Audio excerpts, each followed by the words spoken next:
back as defending champ this year. How does that feel compared to last year when you came in? I mean, it's good. It definitely gives me a little bit more confidence, but you know, I know this year it's going to be a lot tougher. You know, the field that's in there, with how deep it is, it's going to be a great race, and probably going to require a better effort than last year. But you know, it's going to be fun. You know, I'm really looking forward to Sunday coming up. Can you talk a little bit about your progression from Prague and setting a PR, and then you know, going through a little bit of an injury and having to pull out of a race? Can you talk about that a little bit? Yeah, I mean, it's just, I think everybody goes through those kind of ups and downs, gets dinged up a little bit here or there, and you know, unfortunately I had something come up, you know, when I was supposed to race, but you know, it was just bad timing. But I went back home, got healthy, and you know, the last 4 or 5 weeks have gone really well. So I'm in good shape. You know, the workouts that I've done have been real similar, you know, if not faster than, you know, some of the ones I did before Prague and Chicago last year. So yeah, everything's looking good for Sunday. Yeah. And with the race coming up so soon after that, you know, how did you and Salazar readjust your training?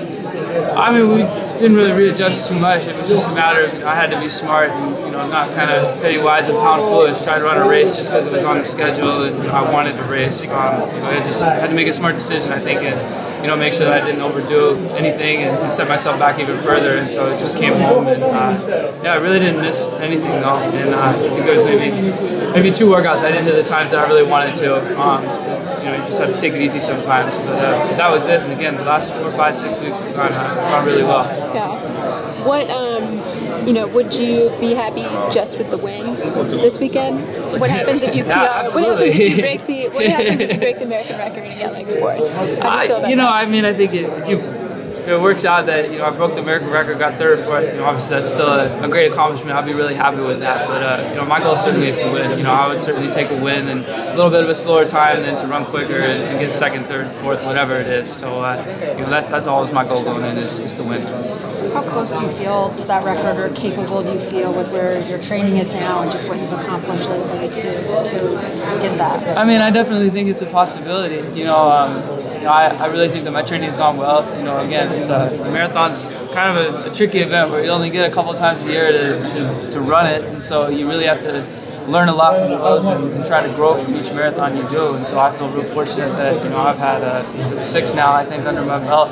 I've learned a lot from that, learned a lot in training with what I need to do, and I feel like I've made a lot of good adjustments, and you know, I'm in better shape than I was last year, so I should be definitely in the running. Hi Galen, I was just wondering, in terms of your training, just going from Boston to Chicago, you say you're more fit, you're in good shape, but what about your mental training? How have you just reshaped over the last few months, how you're going to go into this just mentally?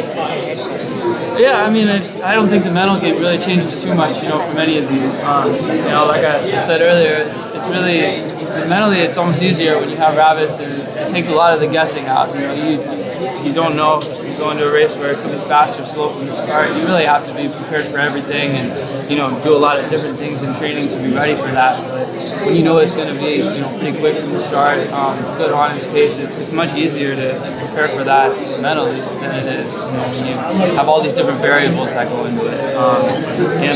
Yeah, I mean, my mental approach really hasn't changed from any of the other marathons that I've run. You know, a lot of it is just about really having faith in my training. You know, that's always where I've gained a ton of confidence, and, you know, those moments of uncertainty, you fall back on your training and what you've done, and that's really all you have to fall back on. So, you know, again, when I look back at all that, you know, I feel pretty good going into this. Definitely confident, and you know, from all the experience I've had from the past marathons, you know, I feel like I'm in a really good place, and you know, hopefully this will be a good opportunity. You know, this is running fast. This is about as good a situation as you could ask for. You know, where you have a good honest pace from the start, and then you have great guys who, you know, there's going to be a lot of them there at the end that are going to help push you. So it's really shaping up well. Do you have a favorite mile that you know you really just push through, and that's where you have the best strategy?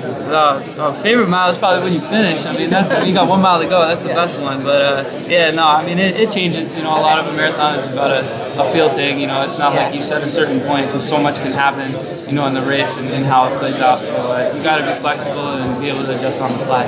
You obviously have a history with no relationship. what's it mean to be in a race, in a marathon with him? And does it, you have a history on the track competing against him, does that motivate you a little more, even though the marathon's different, or, you know, having trained with him, competed against him? No, does that add I mean, anything to this? yeah, Mo's never beaten me above a half marathon, so. But yeah, no, I mean, certainly, you know, we're very familiar with each other. You know, we had a great time training together for so long, and you know, I'm looking forward to running against him. But without a doubt, you know, some people want to call it a rivalry, but I don't think you can really call it that based on, you know, all the results from the track. I think I beat him once when he fell down. So you know, he's one of the best that's ever done it. You know, in distance running without a doubt.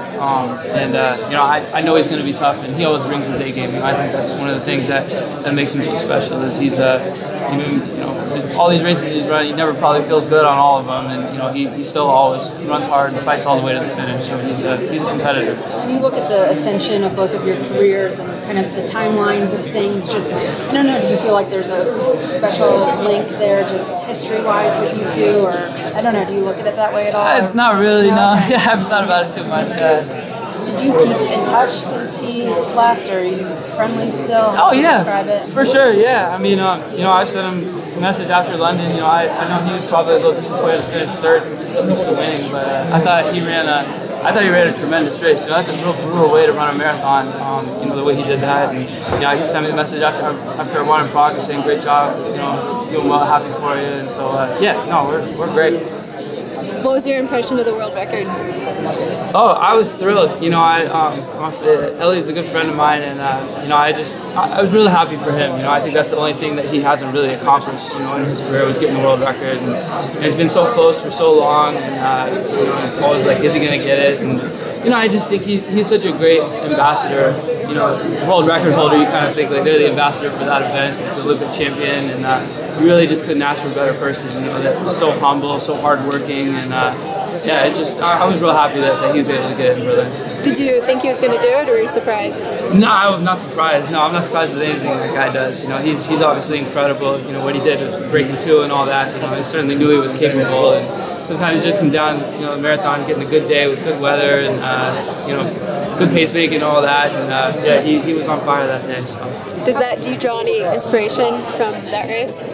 Certainly, yeah. I mean, he's just, I love watching him run, you know, it's always cool to see, you know, I love his attitude and his approach to training and all that, and, you know, he's a guy that certainly I've drawn a lot of inspiration from, you know, the way that he's been with the same coach the whole time, you know, been in this real gradual program, I feel like, you know, great track pedigree, and then moved up to the marathon, and yeah, he's a great athlete for sure. How closely do you keep your eye on the weather? Do you kind of throw your hands up and say you can't control it, or do you try to monitor it closely, or and how do you feel about what? Yeah, certainly monitor it. You know, I think that you want to be aware of what it is, but yeah, at the same time, it's like you said, there's nothing you can control. So you know, you're aware of it, you know what it is, just so you know what to expect. But yeah, it's something everybody's got to deal with. So there's no stressing about. Have you?